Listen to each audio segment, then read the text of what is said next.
U.S. strikes and destroys Mexican cartel convoy carrying tons of synthetic drug chemicals. September 12, 2025. Under the scorching desert sun near El Paso, Texas, the United States launches a daring attack on one of the most brutal drug, arms, and human trafficking networks on Earth. The target? A heavily armed convoy that has just crossed the border. 25 armored trucks, guarded by 130 mercenaries with 6-barreled guns, capable of firing 3,000 rounds per minute. Inside are 1,300 chemical drums, containing 363,000 pounds of benzyl alcohol and 334,000 pounds of N-methylformamide, precursors worth billions of dollars on the black market. Worse, their destination is a fortress just 7 miles from the civilian population, where more than 180 women and children are being held hostage by human traffickers. For years, this network has thrived on blood, linked to countless murders, forced labor camps, and human trafficking rings that stretch from Mexico to American cities. But this morning, a nightmare has befallen the U.S. military. How can U.S. Special Forces destroy a fortress filled with mercenaries while saving every innocent life inside? And can they overcome the base's formidable defenses? Let me show you the truth now. September 4th, 2025, 7:45 a.m. The quiet desert outside El Paso, Texas, just 15 miles from the Mexican border, was shattered by a scene that should never have set foot on American soil. A convoy of military vehicles, 25 armored vehicles moving in tight formation, cut across the highway like a herd of steel beasts. Inside their cargo hold was a deadly secret: 1,300 barrels of chemicals. In all, they were carrying 363,000 pounds of benzyl alcohol and 334,000 pounds of N-methylformamide, precursors capable of producing drugs on an industrial scale or chemical weapons powerful enough to poison the entire American population. Guarding the convoy was a mercenary army, 130 hired guns, veterans of foreign wars armed to the teeth. On the roofs of their trucks, 6-barrel rotary machine guns snarled, each capable of firing 3,000 rounds per minute, shredding anything in their path. These men were not smugglers. They were predators, trained and paid to kill without hesitation. To them, the convoy was untouchable, a moving fortress that no force would dare challenge. But high above, unseen, U.S. reconnaissance drones tracked every movement, every heartbeat of the convoy. Washington knew exactly what was heading toward American towns, and what awaited at the convoy's destination: a heavily fortified base near the border, filled with women and children held as hostages. From headquarters, the American chairman of the Joint Chiefs of Staff spoke the decisive words of the day: if they reach that base, the cost will be measured in thousands of innocent lives. We cannot allow this convoy to vanish into concrete and steel. We will stop them. Whatever it takes, the mercenaries believed their weapons made them invincible. What they didn't know was that their every move was already counted down to the second. The storm was coming. If you were the commander of this operation, would you order an attack as soon as you spotted the convoy? Or would you wait for the convoy to reach the base and then attack? By 8:20 a.m., the convoy rolled through the gates of its sanctuary, a sprawling stronghold dug into the desert just 7 miles from El Paso's civilian districts. Outwardly, it looked like a cluster of warehouses. In reality, it was a fortress. 15-foot steel walls, topped with 4 layers of razor wire and ringed by 12 rotary cannons, each capable of unleashing 3,000 rounds per minute. More than 200 armed guards patrolled the perimeter, their weapons trained outward like claws. Inside those walls was a horrifying nightmare. Intelligence confirmed the presence of more than 180 hostages, women and children plucked from border villages. Some were days away from being sold to human traffickers. Others were enslaved, malnourished, and guarded at gunpoint. The base was more than a cartel outpost. It was a factory of human suffering, just 7 miles from the El Paso neighborhood. If the convoy got there, the chemicals and cash would turn the fortress into an impenetrable terrorist hub. For the U.S. commanders, one truth was absolute: missiles and airstrikes were off the table. A single detonation could turn the fortress into a massacre. The only path forward was surgical precision, SEALs on the ground, UAVs in the air. But then disaster struck. At 8:27, an American reconnaissance drone flew too close to radar range. Instantly, an alarm sounded. If the UAV was detected, the entire attack, 95 drones and 350 SEALs in position, would be exposed. At the last moment, U.S. electronic warfare teams activated a broad-spectrum jamming barrage, flooding the radar with false echoes. To the mercenaries, the drone disappeared like smoke. The base remained obscure.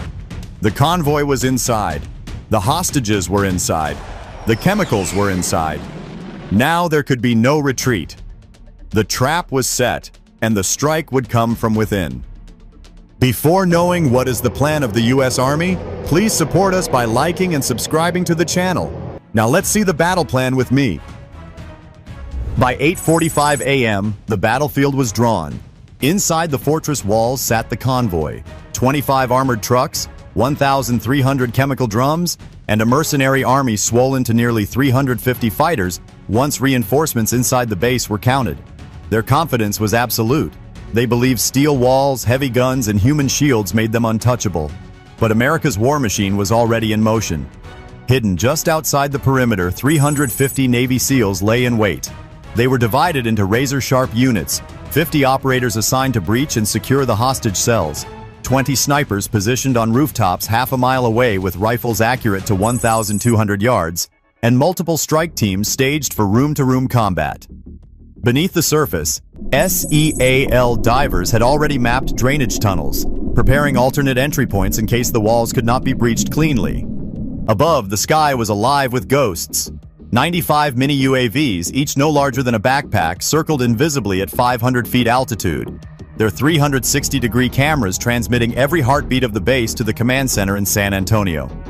Each drone carried a 12-pound precision charge, small enough to avoid collateral damage, yet powerful enough to shred a machine gun nest in a single strike. Collectively, their payload equaled half a ton of C4, scattered across the sky. The plan was surgical. At 9:10, 15 UAVs would dive on the western perimeter, drawing defenders into a firestorm. At that same moment, 50 SEALs would breach the eastern wall, storming directly toward the hostage blocks. Snipers would cut down exposed gunners within 8 seconds of target acquisition, while remaining UAVs hunted the rotary cannons that guarded the courtyard. Every movement was timed to the second. Every operator knew his sector, his kill zone, his fallback point. The mercenaries thought their fortress was secure. In truth, it had become a chessboard, and every piece was already in America's hand. Are you still there? Don't leave yet. Come with me into the heart of the battle. At 9:15 a.m., the desert exploded into chaos. From 500 feet above, the first wave of 15 American UAVs plunged like steel hornets.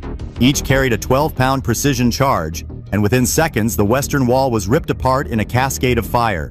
One drone smashed into a guard tower, detonating against a rotary cannon and silencing it in a thunderclap. Another punched through the roof of a munitions shed, igniting 6,000 rounds of stored ammunition that erupted in a chain of secondary explosions. The mercenaries panicked. Over 80 fighters sprinted toward the west wall, firing blindly at shadows in the smoke. They had fallen directly into the American trap. While their attention locked west, the real strike began in the east. At 9:17, 50 Navy SEALs breached the fortress wall using thermite charges that melted steel in less than 20 seconds. Suppressed MP7s barked in short surgical bursts. In the first 2 minutes of entry, 11 guards were killed silently, their bodies dropping before they could raise an alarm. The SEALs advanced in disciplined squads of 12, clearing hallways with stun grenades and breaching shotguns. Above, the second wave of UAVs dove in, 30 drones in total, each zeroing in on rotary cannons and heavy machine gun nests. In just 4 minutes, 9 defensive emplacements were obliterated. One UAV struck directly into a fuel cache, triggering a fireball that sent a 200-foot column of flame into the sky, visible all the way to El Paso. By 9:20, the snipers joined the symphony of destruction. From rooftops and ridgelines half a mile away, 20 SEAL sharpshooters eliminated exposed gunners with icy precision. Their rifles, capable of dropping a target at 1,200 yards, turned every courtyard and balcony into a death trap. In under 5 minutes, 23 mercenaries were confirmed killed by sniper fire alone. Inside, the battle was hand-to-hand. Near the central barracks, a squad of 12 SEALs exchanged more than 400 rounds with entrenched defenders. 3 Americans were struck, shoulder, thigh, and forearm, but none stopped fighting. They pushed forward relentlessly, grenades blasting through barricades, until the last defender fell. By 9:25, the fortress was burning on 3 sides. Mercenaries who had once strutted with confidence were now scattering like prey, their communications crippled, their heavy weapons shattered. The American drones had executed over 47 precision strikes in just 10 minutes, each one collapsing a piece of the fortress's defense. And yet, the mission was only half complete. Deep inside the compound, more than 180 hostages were still chained behind locked doors. Guards desperate to save themselves began dragging civilians toward firing lines, hoping to use them as human shields. For the SEALs, this was the knife's edge, the moment where victory or tragedy would be decided in seconds. At 9:27 a.m., the final order came across the comms. All teams, push to the hostage cells. No mercy for anyone who stands in your way. The storm had only just begun. By 9:30 a.m., September 12, 2025, the battle had reached its most critical phase. Inside the fortress, the SEAL teams pivoted toward the hostage blocks, 4 massive warehouses converted into prisons. Intelligence warned that over 180 civilians were chained inside, many of them women and children. Guards had orders to execute the captives if the base fell. Every second counted. Team Bravo led the charge. 12 operators stormed the eastern warehouse, breaching the steel doors with explosive charges no larger than a fist. The blast stunned the guards but left the civilians unharmed. In under 40 seconds, 6 mercenaries were cut down by precision headshots, their rifles dropping before a single hostage was touched.